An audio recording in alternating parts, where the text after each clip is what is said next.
बवाल तो होना ही था साहब। अरे किसी और की पत्नी जबरन हमरे आलोक की पत्नी बनकर बैठी थी हमरे घर में बेशर्मों की तरह। कविता के पति संजीव शुक्ला को पता चला था? पता कैसे नहीं चलता? इतनी बड़ी बात छुपती है का साहब? पूरे गांव में कानाफूसी होने लगी, बात उड़ते उड़ते पंचायत तक पहुंच गई थी। सुमन जी, आपका बेटा आलोक था गया। एक तरफ कविता, दूसरी तरफ शालिनी अवस्थी, निकिता भारद्वाज और तीसरी तरफ अपने ही मालिक की बेटी चांद।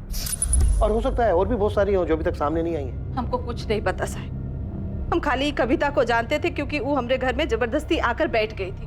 पर हम आपको बार बार कह रहे हैं साहब, हमारा बेटा बिल्कुल ऐसा नहीं था कि अपने मालिक की बिटिया पर गलत नजर डाले। इतने सारे एक्स्ट्रा मैरिटल अफेयर्स, क्या इनमें से ही कोई आलोक की मौत का कारण था? हर कहानी में कोई ना कोई असंतुष्ट था और शायद आलोक के खून का प्यासा भी। वहीं जानवी जो खुलासा करने जा रही थी वो एक और चौंकाने वाला सच था। अगर ये सोच रही हो कि आलोक का कत्ल हमारी वजह से हुआ है तो गलत नहीं सोच रही हो नेहा, क्योंकि हमारा भी यही मानना है। तुम्हारे पिता को तुम्हारे और आलोक के रिश्ते के बारे में पता चल गया था? ये किसने कहा? आलोक और हमारे बीच में कुछ नहीं था, कुछ भी नहीं। तो फिर तुम्हारे पिता को वहम हुआ होगा कि कुछ है तुम दोनों के बीच, क्योंकि हमें जानकारी मिली है कि तुम्हारे पिता आलोक से नाराज थे। आलोक ने ये बात उस औरत को बताई है जिसके साथ उसका अफेयर था। तुझ पे भरोसा किया, अपने बेटे से बढ़कर माना, और तूने हमारी पीठ पे छुरा भोंक दिया। क्यों? हमसे बहुत बड़ी गलती हो गई मालिक। ऐसा नहीं है कि हमारा इरादा आपको धोखा देना था। तो क्या इरादा था? तुझे तनख्वाह मिलती है जानवी की हिफाजत करने की, गलती करने की नहीं। पूरा भरोसा किया था। तेरी बहन की शादी में हमने क्या क्या नहीं किया है? साला कितनी लड़कियों के साथ सोए हो हमें सब पता है। और वो कविता वाले मामले में हमने क्या क्या नहीं किया सब भूल गया तू? हमारी नाक के नीचे हमारी बेटी को। माफ कर दीजिए मालिक, हमसे गलती हो गई। अब आगे से ऐसा नहीं होगा। तूने आग में घी डालने का काम किया आलोक। हम कह रहे हैं हमसे गलती हो गई। निगाहें नीची कर। सोचते हैं कि अभी गोली मारते तुझे। मारते गोली, औकात पता है तुझे तेरी अपनी?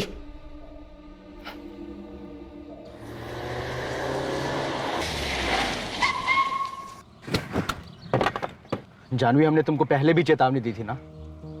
तुम्हें हमेशा गलती अपने सर पर लेने की जरूरत नहीं है, हम देख लेंगे। और ये क्या तुम पापा को हर बार सफाई देते रहते हो? हाँ, सबकी जरूरत नहीं है, प्लीज। हमने तुम्हारे पापा को कुछ भी नहीं बताया है। तुमने हमको तुम्हारे और तुम्हारे पापा के बीच की वफादारी के दलदल में झोंक दिया है। पहले भी कहा था दूर रहो इन सब से। आलोक और हमारे बीच में कुछ भी नहीं था, कुछ भी नहीं, क्योंकि यहाँ बात थी रवि की। रवि? ये रवि कौन है? रवि हमारा बॉयफ्रेंड है, जिससे हम प्यार करते हैं।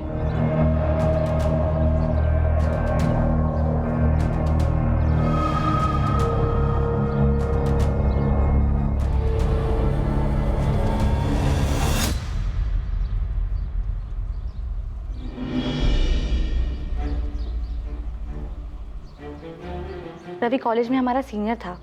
हम लोग एक दूसरे को पसंद करते थे। हम सबसे छुप के एक दूसरे से मिलते थे। सिर्फ आलोक ही इस बात को जानता था। तुम हमें धोखा तो नहीं दोगे ना आलोक? सिर्फ आलोक ही था जिस पर हम भरोसा कर सकते थे।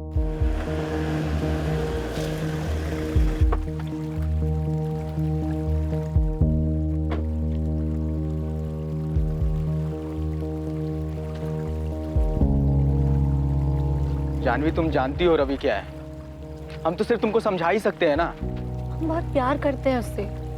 ना वो तुम्हारी बिरादरी का है, ना वो तुम्हारी हैसियत का है। ये बात तुम जितनी जल्दी समझ जाओ उतना अच्छा है। हमें फर्क नहीं पड़ता इन सब बातों से। ये जात, बिरादरी, हैसियत, ये सारी ना धक्कियानुसी बातें हैं और हम नहीं मानते इन सब में। पर तुम्हारे पापा तो मानते हैं ना, उनको तो फर्क पड़ता है ना। वो उसे कभी स्वीकार नहीं करेंगे और रवि तो ये सब झेल भी नहीं पाएगा। देखो, तुम पापा को कुछ नहीं बताओगे। तुमने हमसे वादा किया था। हम तुम्हें अपना भाई मानते हैं और इसलिए तुमको सब कुछ शेयर किया है हमने। तुम कुछ भी मानो, है तो हम नौकर ही, तुम्हारे भी और तुम्हारे पापा के भी। देखो, जब सही समय आएगा ना तब तुम रवि और हमारी ना भागने में मदद कर देना। पापा मानते होगे इन सारी धक्कियानुसी बातों में, पर हम नहीं मानते। हमने रवि के साथ कहीं दूर चले जाएंगे। तुम्हें क्या लगता है तुम्हारे पापा ने सिर्फ हमें हिदायत दी है तुम पे नजर रखने के लिए? एक न एक दिन पकड़ी जाओगी, फिर क्या होगा? पहले रवि मारा जाएगा और फिर हम कहीं मरे हुए मिलेंगे। क्लास में ही थी या कहीं और? हम क्लास में ही थे। ठीक है, पूछ लूंगा। हमें तुम्हारी और रवि की बहुत फिक्र है। रवि बिल्कुल हमारे जैसा है, गरीब। उसके ऊपर ही परिवार की बहुत सारी जिम्मेदारियां हैं और वो सबसे भागकर सिर्फ तुम्हारे पीछे लगा हुआ है। 23 का है, 24 देख भी नहीं पाएगा वो, और इसकी जिम्मेदार तुम होगी। तुम तो जानती हो ना अपने पापा को। फिर मदद करो हमारी भागने में। कहाँ जाओगी भाग के? तुम्हारी किस्मत में ना बड़े घर में पैदा होना लिखा है, वहां से निकल पाना नहीं। और मान लो तुम भाग भी गई तो आज नहीं तो कल पकड़ी जाओगी। रवि को वो लोग स्वीकार नहीं करेंगे। छोड़ दो रवि को, उसकी जान बच जाएगी। तुम तो किसी न किसी तरह जी लोगी, और तुम्हारे घर वाले रवि को जीने लायक भी नहीं छोड़ेंगे। रवि कहाँ है? हमें नहीं पता। आलोक ने हमसे कहा था कि उसने हमारे पापा को कुछ नहीं बताया, पर लगभग 1 महीने बाद ही रवि का कुछ पता ही नहीं था। हमें खुद आलोक से पता चला था कि रवि अपने परिवार के साथ कहीं चला गया है। तो क्या तुम्हारे पिता ने रवि को मरवाया? हमें नहीं पता, हम ये सब नहीं जानते। हम बस इतना जानते हैं कि हमारे पापा को पता चल गया था कि आलोक हम दोनों के रिश्ते के बारे में जानता था। आलोक हमें कभी धोखा नहीं दे, वो तो बस अपना वादा निभा रहा था। और रही बात हमारे और आलोक के रिश्ते की, तो हम सिर्फ अच्छे दोस्त थे। हमारे इतने करीब रहकर भी हमेशा हमसे दूरी बनाए रखता था। उस दिन जब हमें छोड़ने आया रात को, उस वक्त पापा ने जिस अंदाज से हमें कहा पूछ लेंगे, तब हमें लगा कि कुछ तो गड़बड़ है। शायद उस वक्त तक पापा ये तय कर चुके थे कि वो आलोक को मार देंगे। माँ जी, रवि जानवी बीवी की जिंदगी से हमेशा के लिए चला जाएगा, लेकिन हमें सावधान रहना होगा। रवि के जाने का ये कतई मतलब नहीं कि कोई दूसरा रवि जानवी बीवी की जिंदगी में नहीं आ सकता। आप उस आलोक के लिए कुछ ज्यादा ही भावुक हो रहे हैं। मानते हैं उसको औलाद से ज्यादा आप सम्मान दिए, प्यार दिए, लेकिन है तो वो नौकरी ना। भाई जी, माफ कर देने वाली गलती नहीं है उसकी, दंडनीय अपराध है। और मान लीजिए अगर हम लोग माफ कर दें, क्या गारंटी है कि दोबारा ऐसा नहीं करेगा वो? अगर दांत में कीड़ा लग जाए तो दांत को उखाड़ देने में भलाई है, इससे कम से कम दूसरा दांत तो सुरक्षित रहेगा। नौकर को बगल में बिठाने का सम्मान देख लिए आप। आलोक को मारना पड़ेगा, अब वो भरोसे लायक नहीं रहा। जानवी खुद चलकर पुलिस को सारी सच्चाई बताने सामने आई, लेकिन जो जानवी ने कहा क्या वही सच था? क्या वैसा ही हुआ था जैसा जानवी ने बताया? सर, अब इस प्रहलाद चौधरी से बात करनी चाहिए। उसने तो फोन करके खुद कहा कि वो हमसे बात करने के लिए तैयार है। सर, वो मनगढ़ंत कहानियां सुनाएगा। उसके सामने रवि का जिक्र करके उसे एक झटका देते, उसे अंदाजा भी नहीं होगा कि हमें रवि की सारी कहानी पता है। मुझे तो यकीन है कि उसी ने रवि को मरवाया होगा, और शायद उसके परिवार को भी।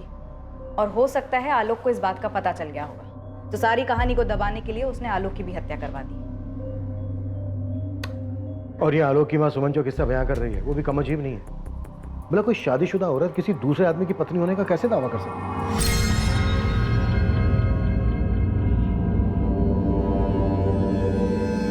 एक मुर्दे के पीछे इतने गड़े मुर्दे उखड़ रहे हैं। एक आदमी का कत्ल होता है और उसके पीछे इतनी सारी कहानियां। सर, आलोक के दोस्त भरत को भी कस्टडी में ले लिया है। सर, ऐसा तो नहीं हो सकता कि इस माँ की कहानी में इस भरत को कुछ भी ना पता हो। और पासवान सर कविता और संजीव शुक्ला से बात कर रहे हैं, इसे जल्दी सच सामने आना चाहिए। वैसे सर, जानवी और रवि की लव स्टोरी सच भी है क्या फिर एक सिर्फ कहानी है? सच को छुपा।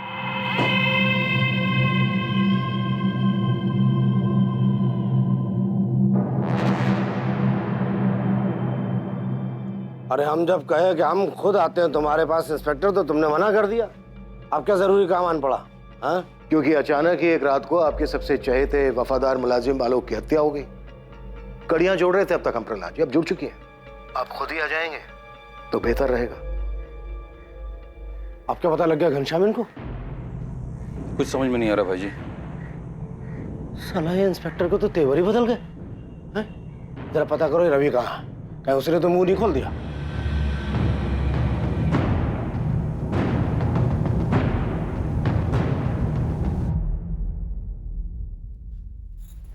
अम्मा, पुलिस बबलू से पूछताछ कर रही है कविता के बारे में, और ये भी पूछा कि पहले क्यों नहीं बताया उसके बारे में।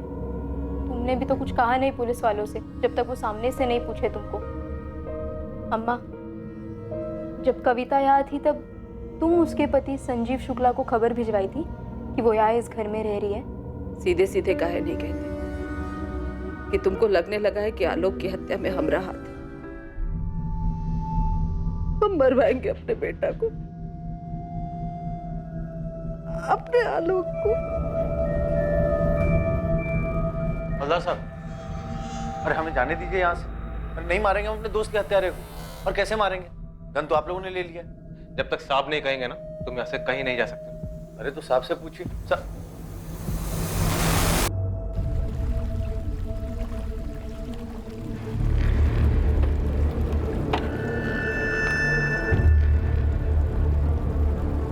दोस्ती का मतलब समझते हो तुम? इतना समझते हैं कि संजीव शुक्ला को हम संभाले। जान लेना चाहता था तुम्हारी, मुआवजे की रकम कम करवाए, वरना जो तुम कविता के साथ कर रहे थे ना, भगवान भी उसके लिए तुमको माफ नहीं करेगा। तुम क्या कर रहे हो? बाप बनना चाह रहे हो हमारे? उसे तो मरना ही था सर, तो मर गया। अरे उसे तो बहुत पहले मर जाना चाहिए था। गलती कर दी जो पहले छोड़ दिया उसे। क्यों? 1 साल बाद तुम्हारी पत्नी के साथ फिर से रिश्ता जोड़ रहा था। इनसे क्या पूछ रहे सर? हमसे पूछिए ना। क्या खिचड़ी पक रही थी तुम दोनों के बीच? अरे किसी एक के साथ खिचड़ी पका रहा हो तो कुछ बताना सर। कहीं भी मुंह मारने चला जाता था सारा। और जितना बड़ा कभी ना वो था ना, उतनी बेशरम ये है। उसकी अय्याशियों से इसको कुछ फर्क नहीं पड़ता। लीच की तरह चिपकी हुई थी आलोक के साथ। तो पंचायत लेकर क्यों आए थे हमें ले जाने? इतनी बेशरम है तो छोड़ दो हमको।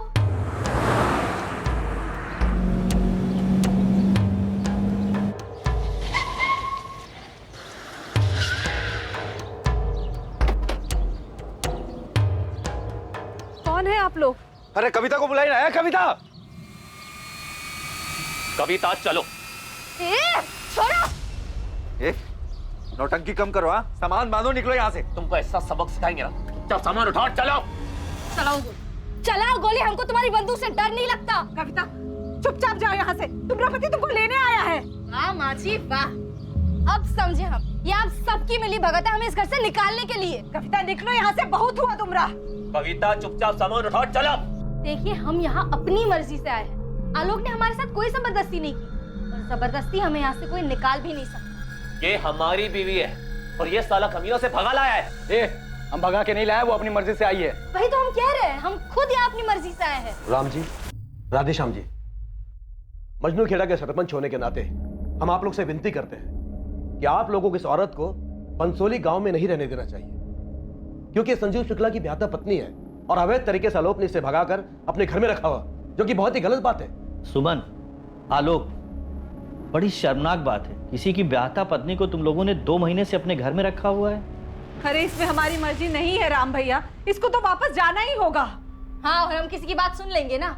हम यहाँ से कहीं नहीं जाएंगे और ये हमारी मर्जी है। नहीं चलेगी तुम्हारी मर्जी। हर संबंध की एक मर्यादा होती है। तुम अपनी पति पत्नी के संबंध का सम्मान करो। अगर आज ये हमारे साथ घर नहीं चली तो आलोक और उसके पूरे खानदान को खत्म करते के बता रहे। संजीव शुक्ला, बंदूक हमारे पास भी और गोली भी। हमारे परिवार की तरफ नजर उठाने की कोशिश भी मत करना। साला तुम्हारी तो ऐसी की तैसी साले हैं। अगर आज कविता हमारे साथ घर नहीं चली है तो हम इसको यही खत्म कर देंगे। संजीव शुक्ला, तुमको अपनी पत्नी के साथ जो करना है करो, लेकिन हमारे बेटे की तरफ आंख उठा के मत देखना। चलाओ चलाओ, गोली चलाओ। नहीं, अंदर करो। कविता शुक्ला कविता पाठक कैसे हो सकती है?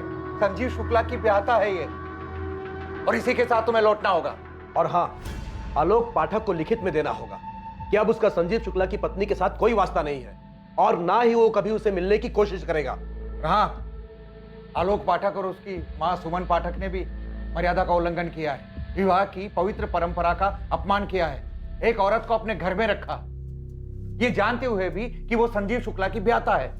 इसने हमको धमकी दी थी कि हमारे बेटे को बलात्कार के केस में फंसा देगी। हाँ, तो ये बात उस वक्त तुम्हें सबके सामने आकर पंचायत को बतानी चाहिए थी। उस वक्त क्यों नहीं बताई तुमने? हरजाने के तौर पर आलोक पाठक संजीव शुक्ला को 2 लाख रुपया देंगे और साथ में लिखित माफीनामा भी। और अगर हम कहें कि हम संजीव शुक्ला के साथ नहीं जाना चाहते तो? इसमें हम कुछ नहीं कर सकते। अपने माता पिता से बात करो, कानून का दरवाजा खटखटाओ, पंचायत आपसी मामले निपटा। कानूनी नहीं। नहीं, हम इतनी बड़ी रकम नहीं दे सकते, हमारी हैसियत ही नहीं है इतनी, हमारे बेटे की आमदनी नहीं है इतनी। सरपंच जी, ये तो जाती है। अरे तो बहुत मामूली सजा है।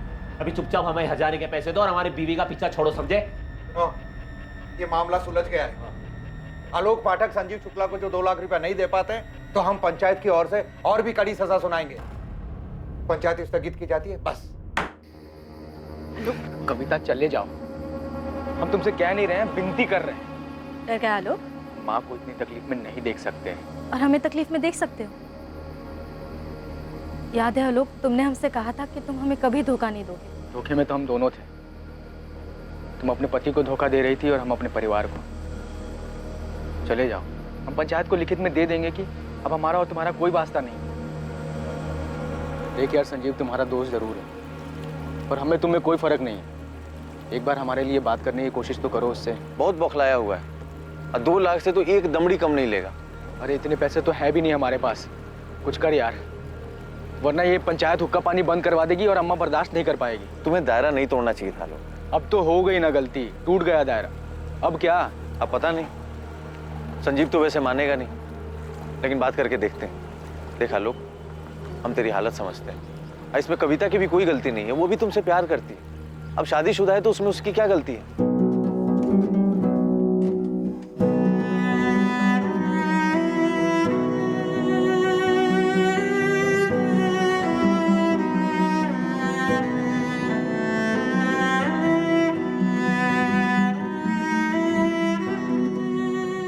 ये भरत गुप्ता तुम्हारा दोस्त है ना संजीव? दोस्त नहीं, दुश्मन है सर। उसकी पैरवी पर हट जाने की रकम हमने 1/4 कर दी थी। 2 लाख की जगह 50,000 में मान गए थे। बाद में पता पड़ा दोनों दोस्त बन गए। उस आदमी से दोस्ती कर ली जो हमारी बीवी को भगा ले गया था, दोगला साला। वो नहीं भगाया था, हम खुद गए थे। अरे कायदे से तुमको आलोक को उसी वक्त मार देना चाहिए था। कायदे से तो हमको भी तुमको मार देना चाहिए था, पर अभी देर नहीं हुई है और ना ही हम बदले हैं। 1 मिनट, आदमी का मर्डर हुआ है। इसी ने मारा होगा सर आलोक को। अरे काश हमने मार दिया होता उस वक्त। फिर कोई बात नहीं, अब मर गया ना। संजीव, तो क्या मैं ये मानूं कि तुम अपना जुर्म कबूल कर रहे हो? जो मानना है मान लीजिए सर। आलोक मर गया, हमारे लिए उतना ही काफी। उसकी हरकतें ऐसी थी, कोई ना कोई तो मारता ही उसे, और कोई और ना सही भरत नहीं मारा होगा उसे। दोनों गनमैन थे सर, और दोनों की दोस्ती भी हो गई। आलोक ने भरत की किसी लड़की पर हाथ डाल दिया होगा, इधर उधर मुंह मारने की आदत तो थी उसकी। फिर क्या, जला दी गनमैन ने उस पर गन। मतलब अभी तो जो कुछ और नहीं मिला तो तू भरत पे गुगली फेंक रहा है? सर खिलाड़ी तो भरत है, ये गुगली उसी ने फेंकी होगी। ये बात तो तय थी कि गुगली इन्वेस्टिगेशन पर फेंकी जा रही थी, और शुरुआत से यही हो रहा था। चाबी आलोक, कल सुबह कॉलेज के लिए ना 9 बजे निकलेंगे, ठीक है? एक और गुगली थी जो जानवी के पिता बाहुबली प्रहलाद चौधरी फेंकने वाले थे। क्या वाकई ये सिर्फ एक गुगली थी, या फिर आलोक की हत्या से जुड़ा एक सच?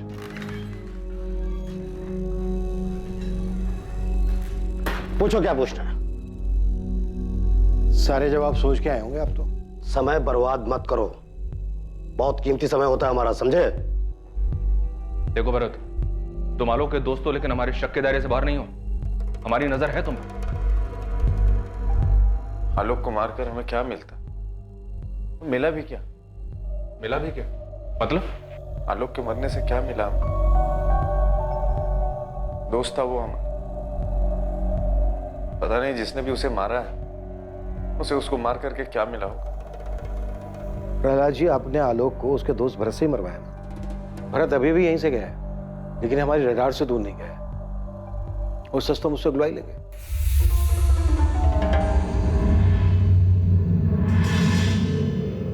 यही हुआ था, है ना? नौटंकी कर रहे हो तुम।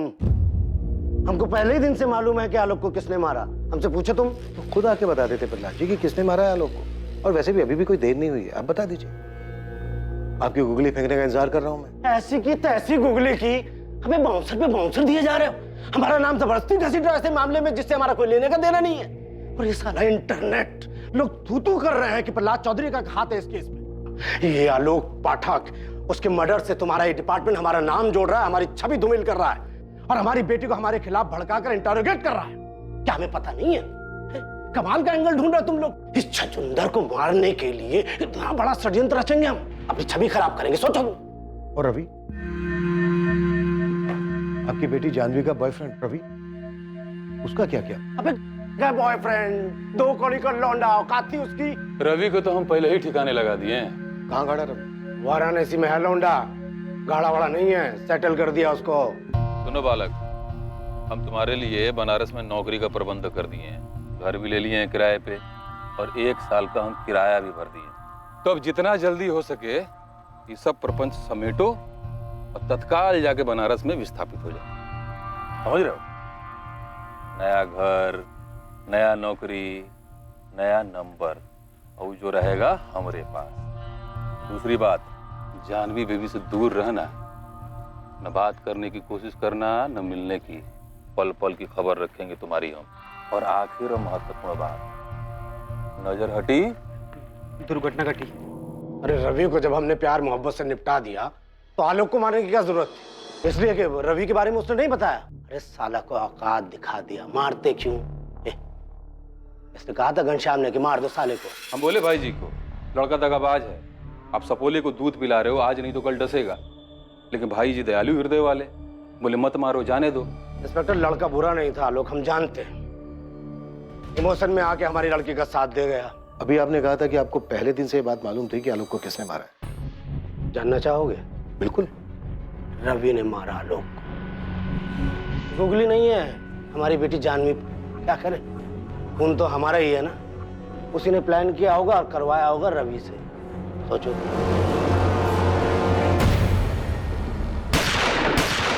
रवि को उकसाकर आलोक का मर्डर करवाया और आपके शक के घेरे में आ गए हम।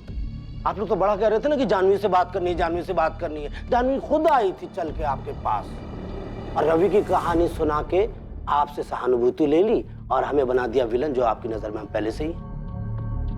असल में ये जानवी की चाल थी, हमारा पत्ता साफ करके वो रवि के साथ धो लेती। इतना सीरियस होने की जरूरत नहीं है इंस्पेक्टर। ये था गुगली, असली वाला गुगली जो हमने जानबूझ के फेंका। तुम लोग हवा में तीर फेंक रहे हो, असली मुजरिम से दूर कहीं और भटक रहे हो। हैं? मेरा और मेरी बेटी का इस मर्डर से कोई सरोकार नहीं है। चले। कमाल भाई, तो आपने तो पेल ही दिया उन लोगों को। क्या कहानी सुनाई, प्राउड ऑफ यू। ज्यादा प्राउड फील मत करो, जरा पता करो ये कहानी सच ना हो जाए।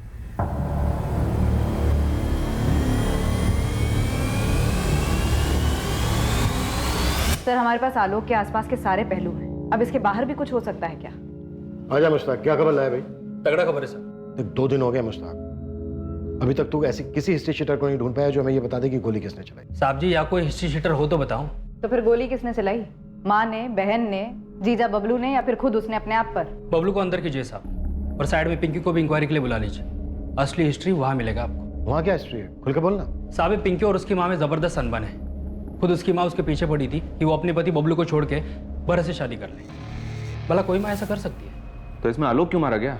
हो सकता है साहब कि आलोक इस बात के खिलाफ। आलोक की मौत का मकसद परिवार में ही कहीं छुपा था। एक करीबी रिश्ता जो रिश्तों की मर्यादाओं को पार कर गया था। और इस बात का इन्वेस्टिगेशन कर रहे पुलिस अधिकारी कभी अंदाजा भी नहीं लगा सकते थे।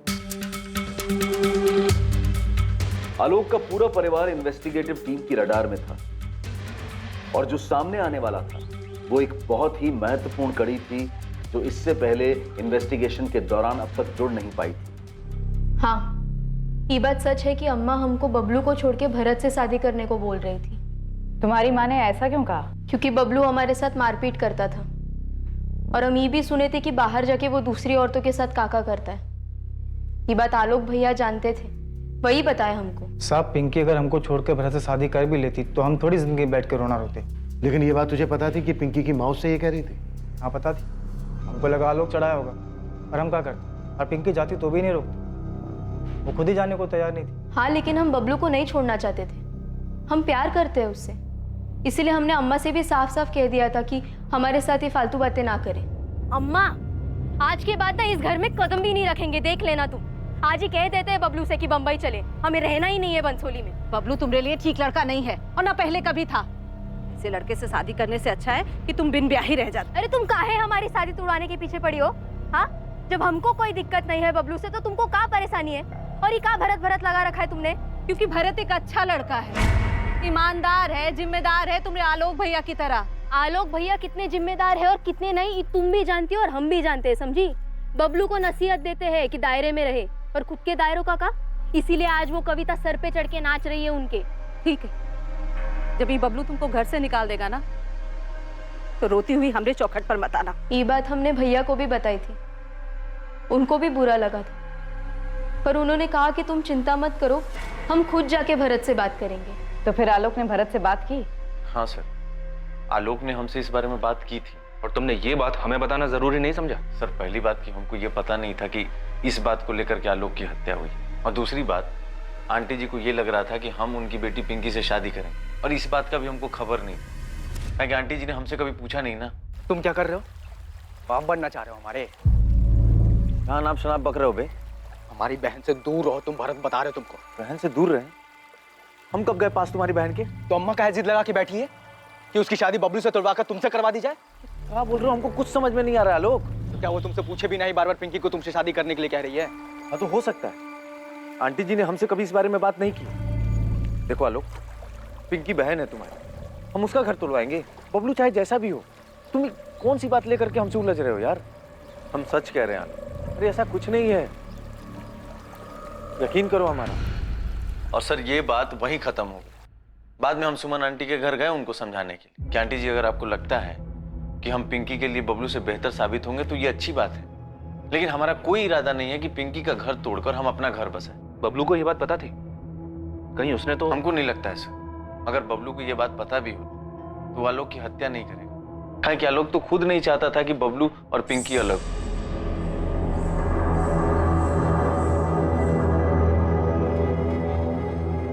बबलू, आलोक भैया ना अम्मा से झगड़े होंगे और उनसे कहा होगा कि हमारे जिंदगी में दखल अंदाजी ना करें। तो क्या इतनी सी बात पे अम्मा जी आलोक को मरवाए होंगे? हमें नहीं पता, पर हमारी कुछ पिछले 4 महीने से भरत ने आलोक को कोई कॉल नहीं किया। और इसके पहले लगभग ये लोग हर रोज बात करते थे। अच्छा, जब हमने आलोक के कॉल रिकॉर्ड्स निकाले थे तो उसमें भरत का कोई अता पता नहीं था, राइट? राइट सर, क्योंकि हम सिर्फ पिछले 3 महीनों के कॉल रिकॉर्ड्स देख रहे थे और इनकी बातचीत बंद हुए तो 4 महीने हो चुके। दरअसल इसका पता हमें खबरी मुश्ताक से लगा। भरत का कहना है कि उसके और आलोक के बीच सब कुछ सुलझ गया था। क्या कारण हो सकता है कि 4 महीने तक दोनों ने आपस में कोई बातचीत नहीं की? ना भरत ने आलोक को कॉल किया, ना आलोक ने भरत को कॉल किया। कैसी दोस्ती थी? अजीब है। जी हाँ सर, मुझे भी अजीब लगा। बस ये बात वहीं खत्म हो गई। हालांकि हम बाद में गए आंटी जी से मिलने के लिए उनके घर। हमने उनको समझाया कि आंटी जी अगर आपको लगता है कि हम पिंकी के लिए बबलू से बेहतर साबित होंगे तो ये अच्छी बात है, लेकिन हमारा कोई इरादा नहीं है कि पिंकी का घर तोड़कर हम अपना घर बसाएं। भरत और आलोक के बीच कभी कुछ सुलझा ही नहीं था। शिव भरत ही आलोक का कातिल है। भरत और संजीव दोस्त थे। इसका जानवी से तो कोई लेना देना नहीं हो सकता, शायद कविता से हो सकता है।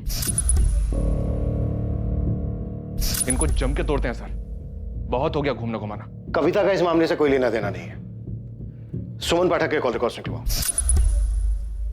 सुमन पाठक? यस। आपको लगता है उसने अपने बेटे को मरवाया? सुमन पाठक ने हमें कविता के बारे में कुछ नहीं बताया और न ही अपने बेटे आलोक के दोस्त भरत के बारे में कुछ बताया। क्यों? क्योंकि वो उसे बचाना चाह रही है। इतनी बड़ी और जरूरी बात सुमन पाठक ने हमें आसानी से नहीं बताई, जबकि बतानी चाहिए थी। आखिर उसके बेटे के मर्डर का मामला।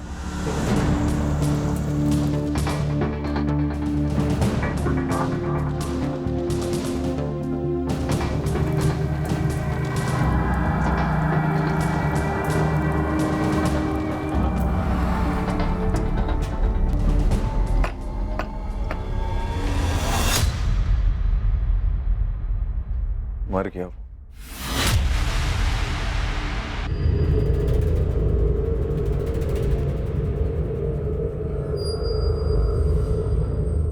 आलोक के कॉल रिकॉर्ड से पता चला है कि पिछले 4 महीने में तुम्हारे और आलोक के बीच कोई बातचीत नहीं। हाँ, वो अपने काम में बिजी था, हम अपने काम में बिजी थे।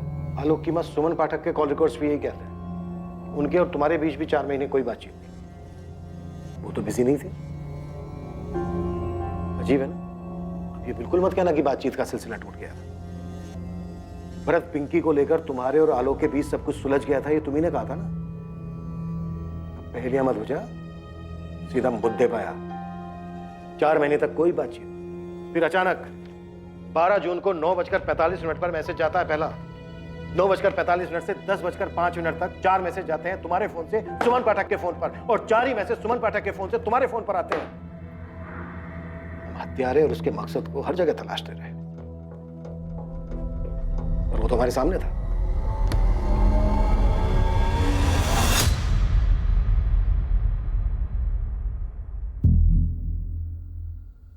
बैठिए।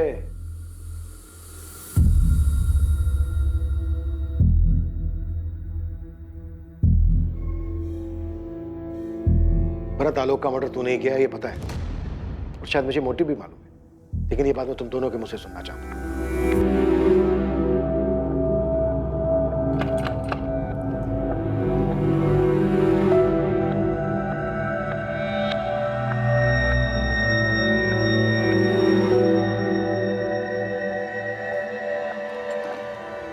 कविता वाले मामले के बाद भरत आलोक की जिंदगी में आया, उन दोनों की दोस्ती हो गई और इस तरह भरत हमरे भी जिंदगी में आ गया। और हम जान ही नहीं पाए कि भरत सिर्फ हमरे जिंदगी में आने के साथ साथ कहीं आगे बढ़ चुका था। वो अब हमारी जिंदगी का हिस्सा बन चुका था। अगर आलोक को ये बात पता चली ना, पता नहीं क्या करेगा वो। ये तो हम भी नहीं जानते भरत, क्या जवाब दें हम तुमको। हम रोज रोज यहाँ नहीं आ सकते, कहीं किसी ने देख के गणित बिठा दिया ना, बहुत घबराहट होती है हमको। अरे क्या सोचेगा, यही सोचेगा कि आलोक का एक दोस्त उसकी माँ से मिलने आ रहा है, और क्या। हाँ लेकिन ऐसे कब तक चलेगा सुमन? क्या बोले तुम? सुमन? अच्छा लगा हमको। तुम एक काम काहे नहीं करते, पिंकी से शादी काहे नहीं कर लेते? वैसे भी वो बबलू कोनो काम का नहीं है। तुम अपना बेटी का घर तुड़वाना चाहते हो? तो इस तरह तुमरे ही आने पर कोई सवाल नहीं करेगा ना। नहीं रह सकते हम तुमरे बिना। तो भरत की पिंकी से शादी करवाने का मकसद कुछ और ही था। ये शादी पिंकी के लिए नहीं, बल्कि खुद के लिए करवाई जा रही थी। क्या आलोक इस बात को जानता था या इस बात का उसके सामने खुलासा होने से पहले उसकी मौत हो गई? आलोक जान चुका था, वो इस बात से अच्छी तरह वाकिफ था। आलोक को इस बात का अंदाजा हो गया था कि हम भरत और पिंकी की शादी पर इतना जोर काहे दे रहे हैं।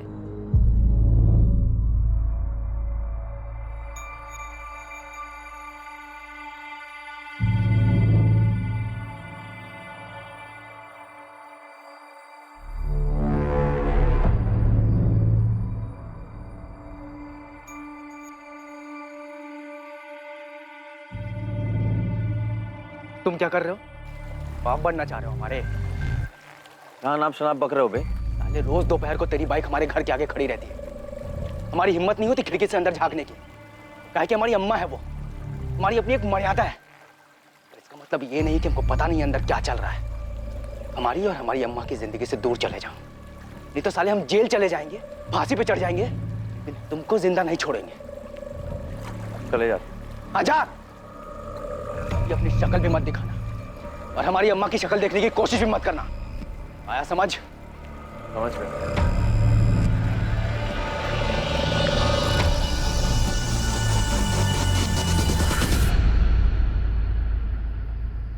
आलोक आओ, खाना खा लो।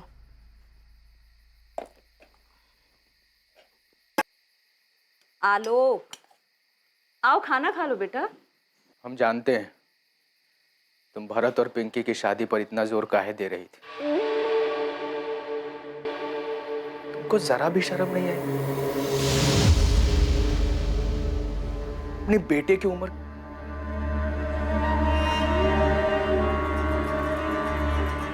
तुमने हमारे बारे में नहीं सोचा? पिंकी को पता लग गया तो, लोगों को पता लग गया तो हम बाहर किस मुंह से जाएंगे? हमारे बारे में सोचा, हमें कहीं का छोड़ा। आज के बाद भरत यहां कभी नहीं आएगा और न तुम मुझसे कभी मिलोगी। जब हमारे बेटे ने बार बार हमसे कहा तुमको शर्म नहीं आई माँ, तो हम क्या करते? उस वक्त हमरे कुछ कहने से उस पर कुछ असर होने वाला था का? हमको पता ही नहीं था कि हम ये बात आलोक से कैसे कहते।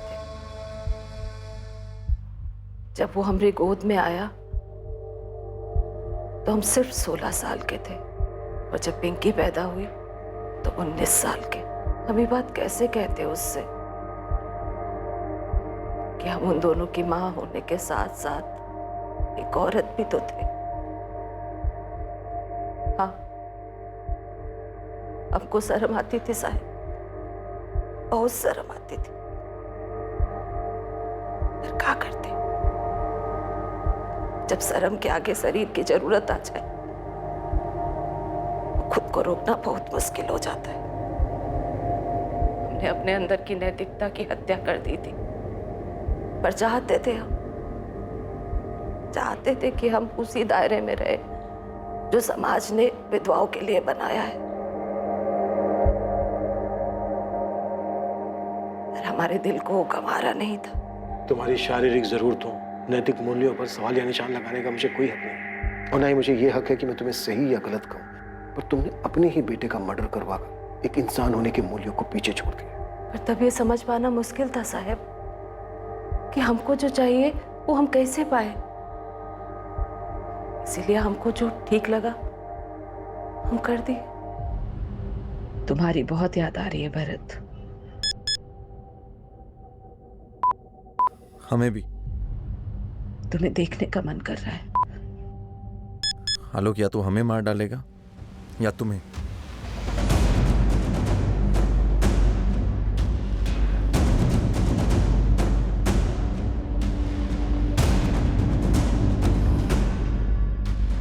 तो तुम मार डालो आलोक को, मार डालो उसे।